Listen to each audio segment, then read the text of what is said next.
បាទសួស្តីពុកម៉ែបងប្អូនសាជាថ្មីបាទថ្ងៃនេះគឺខ្ញុំមកចែករំលែកនៅវិធីសាស្ត្រមួយបាទពីការក្បួនមើលរង្វាន់នៅភេទចាក់វើកមានវើកទេបងប្អូនច្រឡំបាទគឺអីគេត្រាកនបាទនេះក្រុមហ៊ុនវឌ្ឍនៈគេដើមនៅសវបងប្អូនហ្នឹងហើយអញ្ចឹងគឺមួយថ្ងៃនេះគឺដាច់ស្តុកបាទគេថាចូលអត់តាន់ទេចូលអត់តាន់ឥឡូវថ្ងៃនេះគឺចូលមកដល់ទៀតហើយអញ្ចឹងបាទន័យថាកេះថ្មីទៀតបងប្អូនអញ្ចឹងជាទូទៅគឺគ្រប់ភេទតែជាដែលមានរង្វាន់និងត្រាបៀដែលមានរង្វាន់ខ្ញុំតែងតែធ្វើវីដេអូចែករំលែកចែកជូនពុកម៉ែបងប្អូនទស្សនានៅក្នុងបណ្ដាញសង្គម YouTube Facebook Page TikTok ផងដែរអញ្ចឹងបងប្អូនពេញចិត្តកុំភ្លេចជួយចុច Subscribe ក៏ដូចពាក្យថាជាវនិងដាក់រូបកណ្ដឹងមួយផងដើម្បីទទួលបានវីដេអូថ្មីៗពីរូបខ្ញុំជាច្រើនទៀតអញ្ចឹងសម្រាប់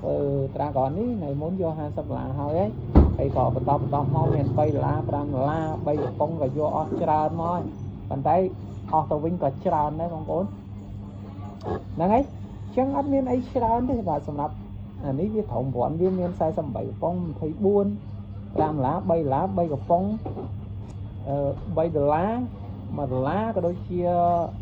កាក់មាសគេសរុបទឹកលុយ$1000ជាងនិង$5000ជាង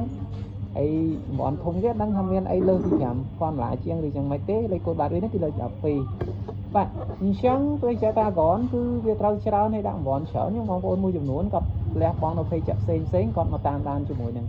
តាក្រននេះណាបងប្អូនអញ្ចឹងបើសិនជាកោះមកឃើញតំបន់ទាំង4នេះសញ្ញាទាំង4នៅខាងលើនេះសញ្ញាមួយណាក៏យើងដឹងនៅត្រង់តំបន់អូតចាំមើលតំបន់ធំទាំងអស់គ្នាបងប្អូនអាហ្នឹងបើកោះមកអត់ឃើញអា4ហ្នឹងទេយើងដឹងតែខុសហើយ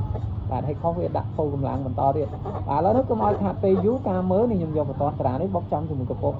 ក្បាលក្បាលខាងនេះឬក៏ចំរកក្រាដូចកំប៉ុងហ្នឹងអញ្ចឹងវា80% 70%ខ្ញុំអត់និយាយ100% ទេអត់មានថាអត់ប្រភេទចំអញ្ចឹងវាត្រូវ10កំប៉ុងត្រូវ10ទេមិនមែនទេពុកម៉ែបងប្អូនត្រូវ7ត្រូវ8អីចឹងចុះវាថា60 70ណា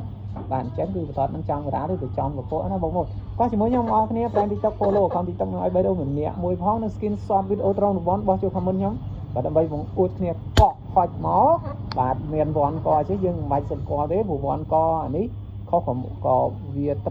មានវ៉ាន់កត្រូវក៏មានវ៉ាន់កដូចភេទផ្សេងណាបាទភេទផ្សេងតែមានវ៉ាន់កយើងដឹងតែត្រូវហើយឡូវអួតជាមួយខ្ញុំអស់គ្នាត្រូវខុសបងប្អូនអូត្រូវបងប្អូននេះចេញសញ្ញានេះសញ្ញាមួយនេះនេះយើងអួតហ្នឹងអួតយករង្វាន់ធំប្រហែល$ចែកគ្នាអត់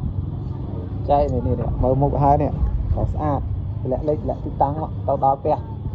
ចែកគ្នាកោះខុចប្រហែលធំអូមួយកំប៉ុងទេបងប្អូនអើយបាទនេះមួយកំប៉ុងបងប្អូននេះពេលពុកម៉ែបងប្អូនអាចរើសតាមខ្ញុំបានឬក៏ចេះមើលរង្វាន់អ្វីធីសាអ្វីផ្សេងចំណាំលើលេខកូដបាតឬយ៉ាងម៉េចក៏បានដែរបងប្អូនតែបងប្អូនទេអរគុណមែនទែនសម្រាប់ការតាមដានមកកុំភ្លេចជួយចុចពាក្យថាជាក៏ដូចពាក្យថា Subscribe និងដាក់រូបកណ្ដឹងមួយផងដើម្បីទទួលបានវីដេអូថ្មីៗពីរូបខ្ញុំជាច្រើនទៀតបាទអរគុណច្រើនជួបគ្នានៅវីដេអូក្រោយបាយបាត់